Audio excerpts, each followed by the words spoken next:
अस्सलाम वालेकुम my dear students, my name is Hasan Raza. उम्मीद करता हूँ आप तमाम स्टूडेंट्स बखैर वाफियत हैं।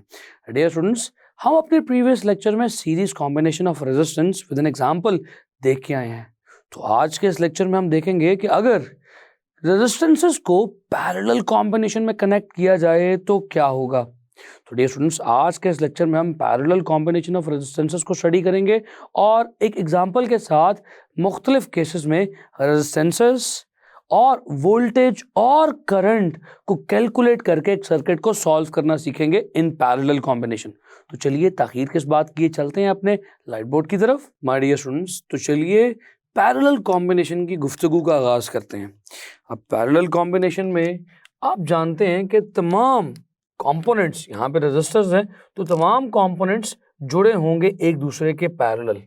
तो ये लेट्स से R1 है, ये R2 रेजिस्टेंस है और ये my dear students R3 resistance है। इन तीनों को जोड़ा जाएगा एक दूसरे के पैरेलल, एक दूसरे के आमने सामने, जैसे पैरेलल लाइंस होती हैं। तो डियर स्टूडेंट्स, आप देख सकते हैं कि ये दिख भी एक दूसरे के पैरेलल रही हैं और इनको जोड़ा जाएगा एक बैटरी के साथ in order to provide them voltage. इन्हें वोल्टेज प्रोवाइड करने के लिए ये रहा बैटरी का पॉजिटिव टर्मिनल और ये रहा बैटरी का नेगेटिव टर्मिनल। हम सेफ्टी के लिए बैटरी को हमेशा थ्रू द स्विच कनेक्ट करते हैं और ये हमारा सर्किट कंप्लीट हो गया। जब हम सर्किट को क्लोज करेंगे, यानी स्विच को क्लोज करेंगे, तो करंट फ्लो होना शुरू हो जाएगा सर्किट में। My dear students, this is a parallel combination of more than one या मोर देन टू रेजिस्टेंसेस जो आप देख रहे हैं। इसमें हमने कहा था कि this is R1 resistance, this is R2 resistance, this is R3 resistance.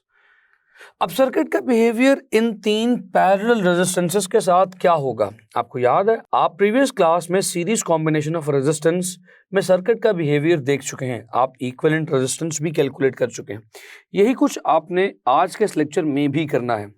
तो सबसे पहली चीज जो आपको जहन में रखनी है वो ये है कि यहाँ पर क्या वोल्टेज डिवाइड होंगे जैसे सीरीज में होते थे, क्या यहाँ पर करंट कांस्टेंट रहेगा, क्योंकि सीरीज में कांस्टेंट रहता था। और रीजन क्या थी सीरीज में करंट के कांस्टेंट की, बिकॉज पाथ या वायर एक मौजूद है करंट के फ्लो के लिए। क्या यहाँ पर वही बातें होंगी? तो चलिए देखते हैं। डियर स्टूडेंट्स, अगर आप गौर करें तो ये तीनों रेजिस्टेंसेस इंडिविजुअली बैटरी के साथ कनेक्टेड हैं, यानी the left side of this R1 is connected with battery positive, similarly left side of R2 is connected with battery positive, R3 की भी लेफ्ट साइड बैटरी के पॉजिटिव से कनेक्टेड है। तो ये तीनों रेजिस्टेंसेस कुछ इस तरह से जुड़ी हैं कि इनकी लेफ्ट साइड तीनों की इकट्ठे बैटरी के पॉजिटिव से जुड़ी है और तीनों की राइट साइड इकट्ठे बैटरी के नेगेटिव से जुड़ी है। यानी तीनों रेजिस्टेंसेस की जो लेफ्ट साइड है वो सेम पोटेंशियल पर है, सेम बैटरी के पॉजिटिव से जुड़ी है, और तीनों रेजिस्टेंसेस की जो राइट साइड है वो सेम नेगेटिव या लो पोटेंशियल पर है। तो माय डियर स्टूडेंट्स, अगर ये बैटरी V वोल्ट्स की हुई, if the voltage of the battery is V, so every single resistor is going to get the same voltage. हमारे R1 को भी मिलने वाले वोल्टेज V होंगे, R2 को भी मिलने वाले वोल्टेज V और R3 को भी मिलने वाले वोल्टेज 3 होंगे। और ये बात हम पहले भी कह चुके थे कि कैपेसिटर्स के पैरेलल कॉम्बिनेशन के केस में भी पैरेलल में हमने कहा था कि सेम प्लेट्स बैटरी के सेम टर्मिनल के साथ कनेक्टेड हैं, तो लिहाजा सेम पोटेंशियल इन प्लेट्स पर अप्लाई होगा। तो हमने पैरेलल कॉम्बिनेशन ऑफ कैपेसिटर्स में भी कहा था कि वोल्टेज पैरेलल में कांस्टेंट रहते हैं, पैरेलल में सेम रहते हैं। तो डियर स्टूडेंट्स, वही कॉन्सेप्ट आप यहाँ पर भी अप्लाई कर रहे हैं। So potentials are going to be same, voltage applied across each resistor is same. So voltage applied across each resistor is same। और किसके इक्वल है? इक्वल्स टू द बैटरी है। तो माय डियर स्टूडेंट्स, मैं ये लिख सकता हूं कि अगर V1 हम R1 के लिए कह दें वो V2 के इक्वल होगा, वो V3 के इक्वल होगा, या सिंपली वो V के इक्वल होगा, सबको मिलने वाले वोल्टेज बराबर होंगे। तो माय डियर स्टूडेंट्स, इस केस में वोल्टेज आपने देख लिए कांस्टेंट है। देखिए बहुत सिंपल सी गुफ्तगू है, वोल्टेज सबको बराबर मिल रहे हैं, सबकी रेजिस्टेंस, सबकी ऑपोजिशन या रुकावट क्योंकि मुख्तलिफ है, तो क्या कहेंगे, क्या सबको बराबर का करंट मिलेगा या एक जितना करंट मिलेगा? Students the answer is no. आप देख सकते हैं अगर इन R1, R2, R3 में से R2 की रुकावट सबसे कम हुई तो उसी वोल्टेज पे, उसी एनर्जी पे R2 में से ज़्यादा करंट पास कर जाएगा। और अगर R1 और R3 की रेजिस्टेंस बहुत ज़्यादा हुई तो उसी वोल्टेज पे R1 और R3 में से कम या बहुत थोड़ा सा या माइनर सा करंट पास करेगा। तो क्योंकि रेजिस्टेंसेस की वैल्यूज़ डिफरेंट है, मिलने वाले पोटेंशियल्स या वोल्टेज सेम है, तो करंट सेम नहीं हो सकता। जिसकी रुकावट जितनी ज़्यादा होगी वो ज़ाहिर अपने अंदर से कम करंट को पास होने के लिए अलाउ करेगा। So my dear students, current is not going to be same या current is not going to be constant, current will be divided. So आप ये कह सकते हैं करंट विल बी डिवाइडेड, यानी कि तमाम के तमाम रेजिस्टर्स को बराबर करंट या एक ही करंट नहीं मिलेगा। जो करंट बैटरी टोटल सप्लाई कर रही होगी, लेट्स से अगर वो कन्वेंशनल करंट I है तो इसको मिल रहा होगा I1, इसे I2 और इसे I3। सबको मिलने वाला current my dear students same नहीं होगा, एक ही नहीं होगा। जबकि ये कहा जा सकता है कि जो करंट बैटरी से आ रहा होगा वो I1 plus I2 plus I3 में डिवाइड हो जाएगा। हाँ, अब ये बात कही जा सकती है कि करंट 3 हिस्सों में डिवाइड होगा। ये 3 रेजिस्टर्स करंट को तकसीम कर लेंगे, कुछ R1 में से गुजर जाएगा, कुछ R2 में से, कुछ R3 में से। लेकिन ये नहीं है कि जितना करंट आ रहा था बराबर सब में जाएगा। इस बराबर का मतलब ये है, हो सकता है माय डियर स्टूडेंट्स इस बैटरी से निकलने वाला करंट 1 एम्पेयर हो, इस 1 एम्पेयर में से हो सकता है 0.5 एम्पेयर्स R1 में से गुजर जाए, 0.2 एम्पेयर्स इस R2 में से गुजर जाए और R3 में से भी हो सकता है 0.3 एम्पेयर गुजर जाए। तो इनका सम 1 एम्पेयर के इक्वल होगा। स्टूडेंट्स बराबर बराबर तकसीम भी हो सकती है, लेकिन तकसीम होना शर्त है। मैं इस पॉइंट को एम्फेसाइज इसलिए कर रहा हूँ ताकि मैं चाहता हूँ मेरा कोई स्टूडेंट भी इस बात में कंफ्यूज ना हो जाए। स्टूडेंट्स तकसीम बराबर हो सकती है लेकिन स्टिल तकसीम तो होगी, यानी कि अगर 1 एम्पेयर करंट है, अगर तीनों रेजिस्टेंसेस, तीनों रुकावटें बराबर लगी हैं तो हो सकता है कि इसको मिलने वाला करंट 0.33 एम्पेयर हो, इसे मिलने वाला भी 0.33 एम्पेयर हो और इसे मिलने वाला भी 0.33 एम्पेयर हो। तो आप देख सकते हैं कि सबको 1 एम्पेयर नहीं मिल रहा, सबको जो मिल रहा है वो 1 एम्पेयर में से मिल रहा है। किसी को 0.33, दूसरे को भी 0.33, तकसीम हुई है लेकिन तकसीम बराबर की हुई है, लेकिन शर्त है the current will be divided. ऐसा नहीं है कि अगर बैटरी 1 एम्पेयर करंट फ्लो करवा रही है तो 1 एम्पेयर ही सब रेजिस्टर्स को मिलेगा, नॉट एट ऑल। उम्मीद करता हूं कि यहां तक ये पॉइंट आपको क्लियर हुआ है। चलिए आगे बढ़ते हैं, इसी से बात को शुरू करेंगे। आए करंट सबके लिए कैसे आएगा, सबको ऐड करेंगे तो सर्किट का टोटल करंट आ जाएगा। तो माय डियर स्टूडेंट्स मैं फर्दर ये कह सकता हूं कि according to Ohm's law V is equal to IR लिखा जाता है। तो किसी भी रेजिस्टर का अगर आपको करंट फाइंड आउट करना हो तो I is equal to V over R लिखा जा सकता है। स्टूडेंट्स अब तमाम के तमाम रेजिस्टर्स को मिलने वाले वोल्टेजेस V हैं, इनकी रेजिस्टेंस R1, R2 और R3 है, तो उनका करंट कैसे लिखा जाएगा? स्टूडेंट्स मैं लिख सकता हूं I1 is equal to V over R1, इसी तरह से I2 is equal to V over R2, इसी तरह से I3 is equal to V over R3। तो चलिए ये रही आपके I1, I2 और I3 की वैल्यूज। तो क्यों ना फिर इस इक्वेशन नंबर 1 में तमाम वैल्यूज को पुट किया जाए। This is equation number 1। Students equation number 1 में I1, I2 और I3 की वैल्यूज को स्टूडेंट्स वैल्यूज पुट करते हैं। I एज इट इज आ गया, I1 की जगह V ओवर R1, स्टूडेंट्स साथ ही ये प्लस I2 की जगह V over R2 plus I3 की जगह V ओवर R3। आप देख सकते हैं कि सबको मिलने वाले वोल्टेजेस क्योंकि इक्वल हैं, बराबर हैं, बैटरी के वोल्टेज के बराबर हैं, तो हमने सबके लिए V लिख दिया और फॉर्मूला बना दिया V over R1 plus V over R2 plus V over R3। तो डियर स्टूडेंट्स, इस इक्वेशन नंबर 2 में से क्यों ना वोल्टेज या V को कॉमन ले लिया जाए।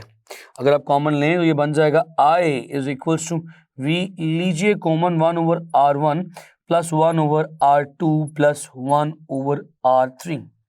तो मेरे पास कुछ ऐसी इक्वेशन बन जाएगी। ये जो V इस पूरी की पूरी टर्म से मल्टीप्लाई हो रहा है, यहाँ I से डिवाइड हो सकता है।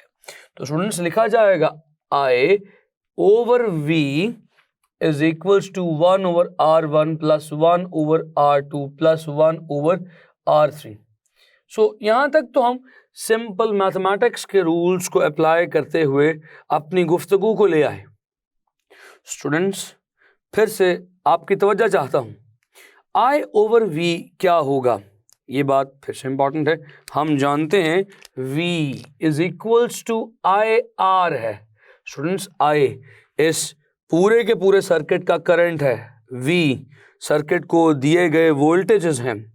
तो अगर आप यहाँ पर इस ओहम्स लॉ के मुताबिक फॉर्मूले को थोड़ा सा एडजस्ट करें तो आप लिख सकते हैं V over I is equals to R।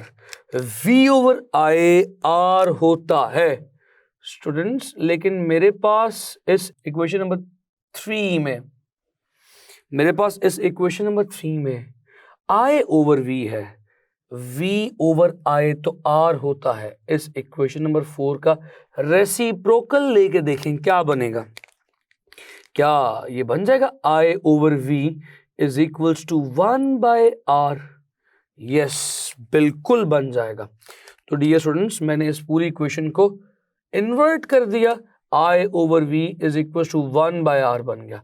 तो dear students, total current divided by total voltage will become, rewriting equation number 3, it will become I by V क्या बन जाएगा 1 over R equivalent। स्टूडेंट्स, ये बन जाएगा equivalent resistance 1 over R equivalent is equals to 1 over R1 plus 1 over R2 plus 1 over R3।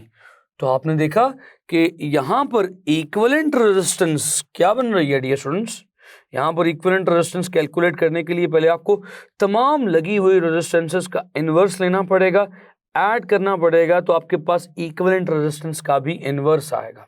तो dear students, अगर आप इसे एक बॉक्स में क्लोज कर लें तो यह आपका final result for the equivalent resistance of 3 resistors है। लेकिन ये स्टूडेंट्स, अगर आपके पास बहुत सारी रेजिस्टेंसेस हों for n number of resistances, students n number of resistance का मतलब क्या है कि अगर आपके पास 4, 5, 6, 7, 8, 10 रेजिस्टेंसेस है, 50 रेजिस्टेंसेस है, तो फिर आप क्या फॉर्मूला यूज करेंगे। तो डियर स्टूडेंट्स, आप फॉर्मूला यूज करेंगे 1 ओवर R इक्विवेलेंट, तब भी यही बनेगा 1 over R1 plus 1 over R2 up to 1 over RN। जितनी भी हैं सबका इन्वर्स लेंगे, सम लेंगे, फिर उसके बाद दोबारा इन्वर्स लेंगे, रेसिप्रोकल लेंगे, तब आपके पास final formula for the equivalent resistance आ जाएगा। तो डियर स्टूडेंट्स, अब आप यहाँ तक पहुँच चुके हैं। जो बातें इंपॉर्टेंट हैं वो आपने देख ली कि इक्विवेलेंट रेजिस्टेंस इन्वर्स लेके आएगी, टोटल वोल्टेज पैरेलल कॉम्बिनेशन में सेम रहेंगे और करंट डिवाइड होगा। लेकिन करंट में भी जो हर ईच रेजिस्टर में से गुजरने वाला करंट है उसका सम टोटल करंट सप्लाइड या total current flowing through the battery के इक्वल आ जाएगा।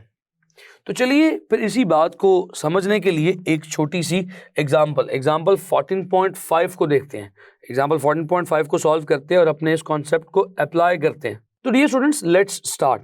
हमसे कहा यह जा रहा है कि हमारे पास यहाँ पर R1 2 ohms, R2 3 ohms और R3 6 ohms है।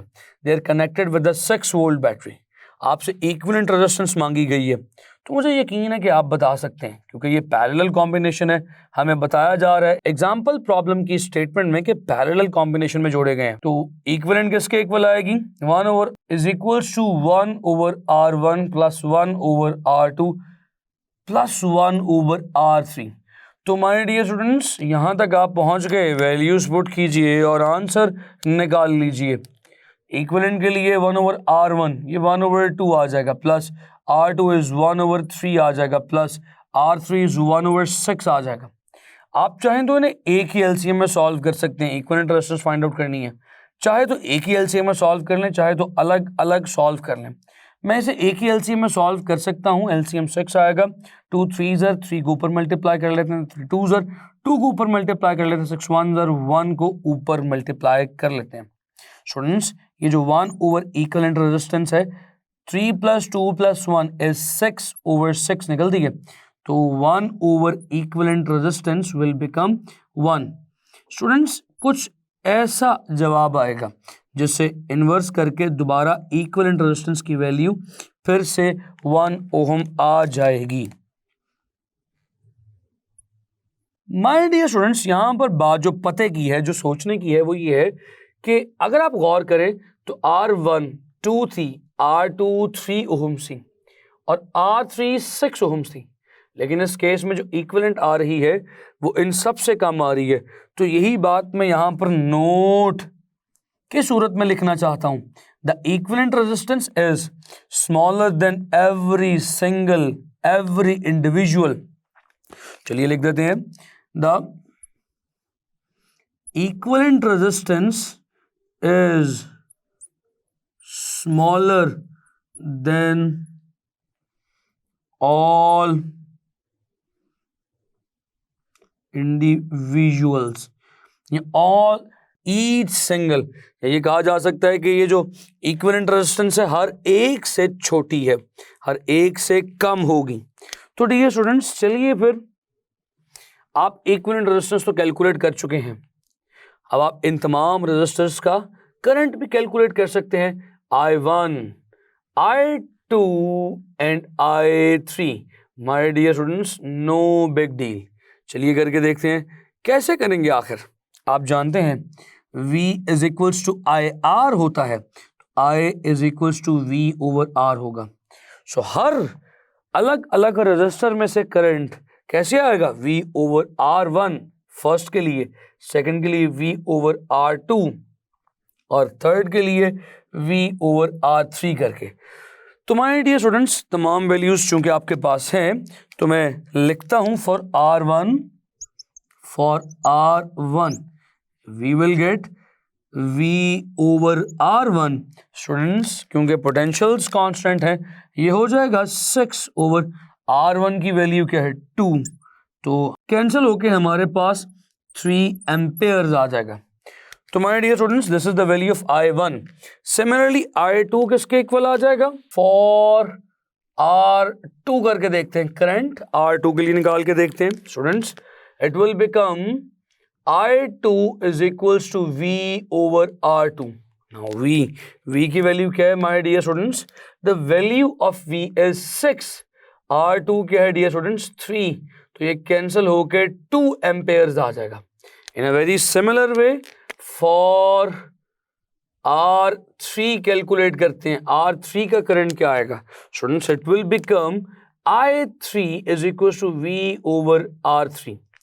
वैल्यूज पुट कीजिए, V इज 6, R3 इज 6, तो dear students I3 will become 1 ampere. तो देखिए आपके पास तमाम रेजिस्टर्स में से गुजरने वाले करंट की वैल्यू आ चुकी है। अगर आप इन सबको ऐड कर दें तो आपके पास टोटल करंट भी आ जाएगा। So total current my dear students is I1 plus I2 plus I3। चलिए करके देख लेते हैं। I1 is 3 amperes, I2 is 2 amperes, I3 is 1 ampere. My dear students, the total current of this circuit is going to be 6 amperes. आपके पास इस circuit का total current भी आ चुका है। तो डियर स्टूडेंट्स, उम्मीद करता हूँ पैरेलल कॉम्बिनेशन का कॉन्सेप्ट, पैरेलल कॉम्बिनेशन से रिलेटेड एक एग्जांपल आप समझ चुके हैं। यहाँ पर मैं आपसे इजाज़त चाहूँगा, अपना बेइंतहा ख्याल रखें। आपसे मुलाकात करूँगा मैं अगली क्लास में कुछ नए कॉन्सेप्ट के साथ। सी यू नेक्स्ट टाइम। खुदा हाफिज़।